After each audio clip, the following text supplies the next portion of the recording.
Bonjour, ici Stéphanie Dionne de l'École branchée. J'ai le plaisir d'avoir avec moi Fred Lavoie, qui est conseiller pédagogique ici à la Commission scolaire des découvreurs, puis qui a passé la grande partie de sa carrière à Calgary, au Conseil scolaire Franco-Sud. Merci d'être avec nous, Fred. Merci pour l'invitation. Fred, aujourd'hui, j'ai le goût que tu me dises, qu'est-ce qu'on fait avec ça, les cellulaires ou les téléphones intelligents dans les salles de classe? C'est un excellent sujet, hein? C'était le sujet de mon atelier de la COPS 2018 hier. Ouais. Donc, permettre les cellulaires à l'école. Un sujet Donc, toi, tu les permets?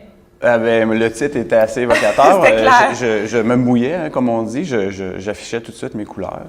Donc, je crois sincèrement que les cellulaires ont leur place à l'école. Okay. C'est pas toujours ce qu'on entend dans l'actualité ces temps-ci. Vous avez sûrement entendu parler que la France a banni les cellulaires pour la prochaine rentrée scolaire. Ouais. C'est un peu drastique, hein, comme décision. Oui, surprenant, drastique. Je suis plutôt de l'avis contraire parce que, au fil de mes lectures, depuis 5 ou 6 ans maintenant que je suis conseiller pédagogique en intégration des technologies, au fil de mes lectures sur le sujet, la plupart de ceux qui en parlent puis qui écrivent sur le sujet disent plutôt le contraire, disent que l'interdiction ne fonctionne pas et que c'est plutôt d'éduquer les jeunes, d'avoir un dialogue avec eux qui est important. Mais qu'est-ce qu'on souhaite créer au travers de ce dialogue-là? Bon, on souhaite impliquer tous les participants. Donc, souvent, dans l'actualité, ce qui ressort, c'est le point de vue des médias, c'est le point de vue de ceux qui n'y croient pas. C'est ceux-là qui se font le plus entendre. Bien, qui vont relever tous les cas problématiques, par exemple. Alors, ce qu'on a besoin, bien sûr, c'est de bien connaître la génération d'aujourd'hui, les fameux Z, comme on les appelle, ou les millennials. On a besoin de connaître qui ils sont, de comprendre les différences dans lesquelles eux vivent, puis ensuite voir aussi les ressemblances. Parce que les jeunes d'aujourd'hui ont des qualités que nous, à mon époque, j'ai 44 ans, je veux dire, moi aussi, j'étais un consommateur. J'écoutais pas YouTube, j'écoutais la télévision. Ouais. Moi aussi, j'étais un créateur. Je créais des choses qui sont différentes des jeunes d'aujourd'hui. Avec des moyens puis des outils qui étaient différents, qui étaient de notre temps. Donc, les outils ont changé. Puis souvent, je pense que les situations où on a envie d'interdire, ce sont des premiers réflexes parce qu'on a peur, on a la crainte. Donc, notre mission, les leaders qui connaissons le potentiel incroyable de ces outils-là, c'est de convaincre puis c'est de prouver qu'il existe des bonnes pratiques, des pratiques gagnantes. Okay. Puis l'heure est à la discussion, l'heure est à l'ouverture, au dialogue. Puis comme je disais tout à l'heure, il faut inclure les jeunes dans un premier temps. Le deuxième axe sur lequel on doit travailler, c'est les parents. Il faut inclure les parents là-dedans, 18. Puis le troisième axe, bien sûr, c'est les directions, l'équipe école, puis les enseignants, nos collègues. Comment on peut articuler ça pour que ça devienne sain d'avoir le cellulaire à l'école. Puis il existe toutes sortes de bonnes pratiques, je m'excuse. C'est ce que je voulais entendre, c'est quoi les bonnes pratiques dans les salles de classe ou les bonnes réflexions, avant d'avoir les bonnes pratiques, mais les bonnes réflexions dans les équipes écoles pour se rendre à ces bonnes pratiques-là? Je dirais... Au niveau de l'élève en tant que tel, il y a des bonnes pratiques en classe. Parce que c'est prouvé, je vous donne un exemple au niveau de l'interdiction. Certaines écoles ont une boîte de carton à l'entrée de la classe. Oui, ils demandent à l'élève de déposer le cellulaire dans la boîte de carton en entrant.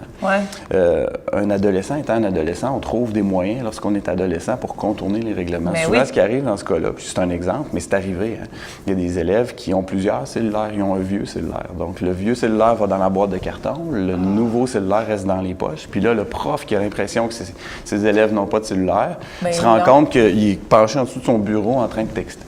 Donc, c'est prouvé que l'interdiction ne fonctionne pas. Nous, ce qu'on propose, c'est, entre autres, puis c'est pas la seule façon, mais moi, je prône beaucoup celle-ci, c'est-à-dire de demander à l'élève de déposer son cellulaire sur le coin du pupitre, en mode silence, face vers le bas, pour pas déranger la classe. On fait comme s'il n'était pas disponible en ce moment. De cette façon-là, l'élève est en train de dire à son enseignant, « Mon cellulaire, il est là, je te le cache pas. Je te démontre du respect. » L'enseignant en retour, parce qu'il faut qu'on ait une relation gagnant-gagnant, l'enseignant en retour, j'ai envie de dire, doit s'engager à tirer parti de cet outil-là qui est si puissant une fois de temps en temps, puis dire à l'élève, OK, pour les 5 ou 10 prochaines minutes, voici une tâche à faire, pédagogique, vous avez le droit à votre cellulaire. L'enseignant circule, assure une présence pour être certain que c'est ça qui se passe dans la classe. Puis ensuite de ça, lorsque la tâche est terminée, on redépose le cellulaire. De cette façon-là, l'élève a accès à son cellulaire pour des moments pédagogiques précis. Puis même à l'occasion, il y a certains profs qui disent, moi, ils fonctionnent avec des systèmes de couleurs même là, qui s'installent. Là. Exemple, lumière rouge, lumière verte, lumière jaune. Lumière verte, tu peux faire ce que tu veux sur ton cellulaire, il reste 2 minutes à la fin de la période, vous avez bien travaillé. Lumière jaune, tasse pédagogique seulement. Lumière rouge, le cellulaire n'est pas... Il y a même des écoles qui vont plus loin que ça, qui ont des planchers de couleurs. Dans la cafétéria, c'est vert parce que là, on a accès à notre cellulaire.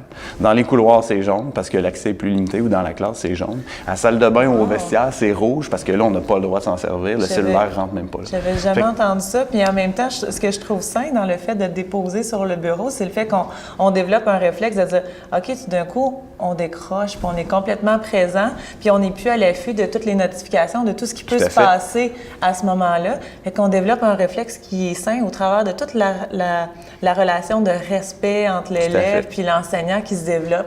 Puis en même temps, les élèves se reconnaissent là-dedans parce qu'ils voient leurs parents qui assistent à des réunions corporatives ou dans leur travail. Puis on doit faire la même chose en tant qu'adulte. On doit déposer on ne peut pas être constamment pendant une réunion en train de regarder notre cellulaire. Théoriquement, c'est un manque de respect.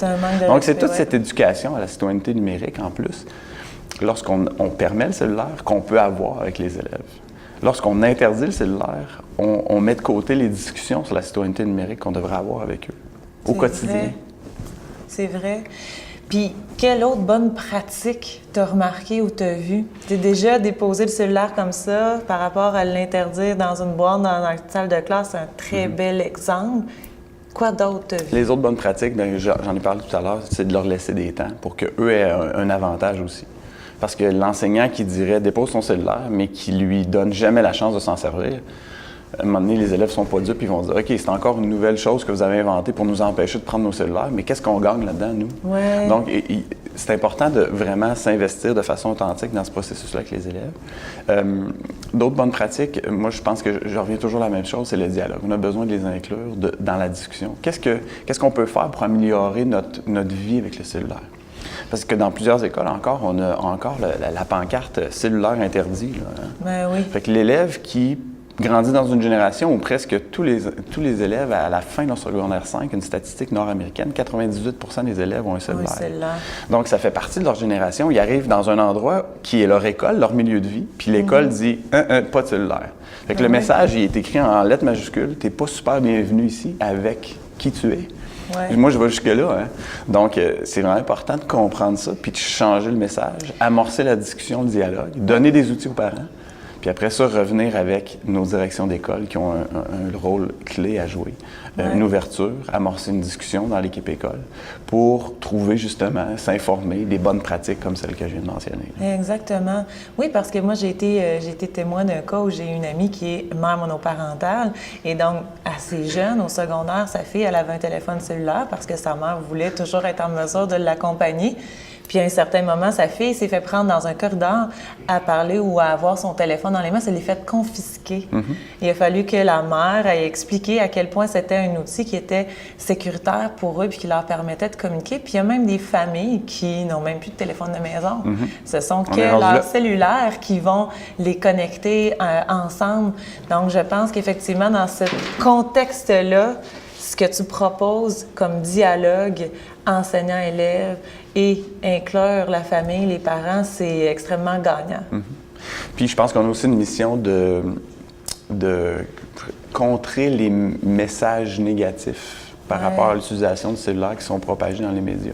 Souvent, on dépeint la génération actuelle comme étant des gens antisociales. On les voit en train de manger au restaurant, ils sont tous sur leur cellulaire, ils se parlent pas. Alors que c'est pas vrai. Ces jeunes-là sont très sociaux. Ils sont sociaux d'une façon différente. Puis faut baisser les bras un peu puis accepter de les comprendre dans qui ils sont, puis pour mieux les accueillir, je dirais. Donc ça, c'est vraiment important. Trop souvent, on les voit dans les médias. Vous savez, les caméras de surveillance dans les centres d'achat, on voit des jeunes qui marchent puis qui se rentrent un dans l'autre parce que les deux sont en train de texter en marchant, ce genre de trucs-là. Ce sont toutes des images qui sont perpétuées dans les médias puis qu'on doit tenter d'arriver avec des meilleures pratiques puis prouver qu'il n'y a pas juste ça, il n'y a pas juste ce côté-là. Puis les élèves doivent en prendre conscience aussi. Puis être capable de regarder dans les yeux, dire merci, dire s'il vous plaît. Qu'il y a des temps pour être à l'écran, puis il y a des temps pour ne pas être à l'écran. Puis je pense que tout le monde doit prendre part à la discussion. Exactement. Merci, Fred, d'avoir partagé sur les bonnes pratiques de l'usage du téléphone intelligent et cellulaire. Avant de terminer ce moment, j'ai une question qui tue pour toi. La question qui tue? En fait, c'est la question EDU qui est proposée par Esquad Edu. Et cette question-là, c'est quel est le mot pour toi qui te permet d'avoir un impact positif sur les autres? J'y ai beaucoup pensé parce que vous m'en aviez parlé, je devais penser à ce mot. Et mon mot, c'est la fierté. La fierté? Oui. Puis qu'est-ce que ça signifie pour toi, la fierté? Je pense qu'on fait des choses incroyables en éducation. Puis le partage est amorcé, le réseautage est commencé. Et je pense que là, on est rendu à l'étape d'en être fier, puis de propager nos bonnes pratiques. Puis de s'inspirer des autres pratiques ailleurs, pas seulement dans la francophonie québécoise, je dirais, mais sortir, puis être un citoyen mondial, puis être fier de nos pratiques, parce qu'on fait des super belles choses ici. Donc le mot fierté, pour moi, prend son sens, puis inclut tout le monde. C'est vrai. C'est mon mot. La fierté. Moi, je suis fière de t'avoir reçu aujourd'hui au rendez-vous pédagogique de l'École branchée. Merci. Merci à vous.